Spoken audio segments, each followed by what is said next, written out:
Hello dear listeners, you are tuned into Azerbaijan International Radio, in the studio Elçin Mirzaev. Armenia faces a demographic crisis. Serious political and social turmoil, economic crisis and military political tensions resulting from Armenia's aggressive policies toward its neighbors have deprived the population of a stable life and forced many to leave the country. This has become a characteristic way of life for Armenians. Indicators reflecting Armenia's demographic situation highlight this reality.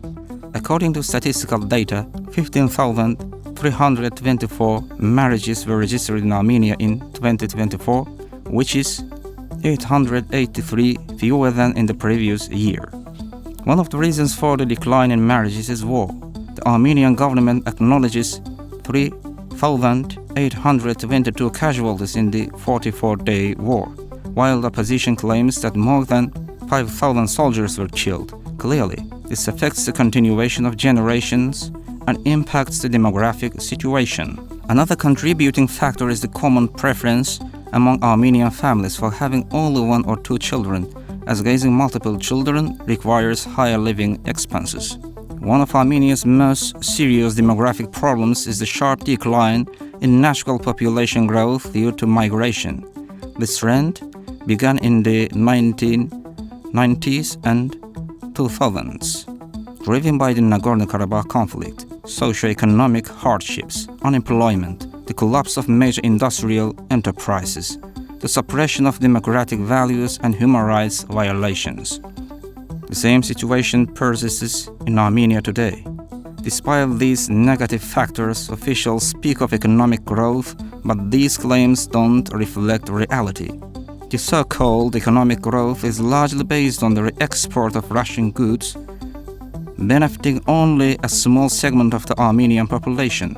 Meanwhile, the majority of people live at the poverty line. In the past, Armenians sustained themselves by exploiting the occupied territories of Azerbaijan. Now, facing a difficult situation, they don't know what to do.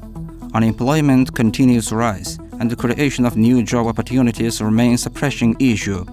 As a result, many Armenians leave the country in search of a better life, most of whom are young people. For example, 70% of the male population of Shirak province earns their livelihood in Russia. Lori and Zengezur are also becoming depopulated. Statistics show that 20% of labor migrants in Russia are from Armenia. Many Armenians who migrated to Russia in the 1990s have since settled there and helped their relatives move as well. Another factor driving migration is the fear of a new war. As Azerbaijanis return to liberated territories, Armenians increasingly feel their presence across a wider geographical area, which instills fear among them. There is also a growing sense of helplessness among the Armenian population. Consequently, many Armenians are leaving the country, and a significant number, especially young men of conscription age, are renouncing their citizenship. This has led to a shortage of military personnel in the Armenian army. Experts believe that the decline in conscription resources is a result of systemic problems in demography, migration, and socio-economic sectors. To avoid facing a severe demographic crisis in the future, Yerevan must learn from the situation and implement not only economic reforms, but also policies of peace and cooperation with neighboring countries. Otherwise, the future of the country remains uncertain.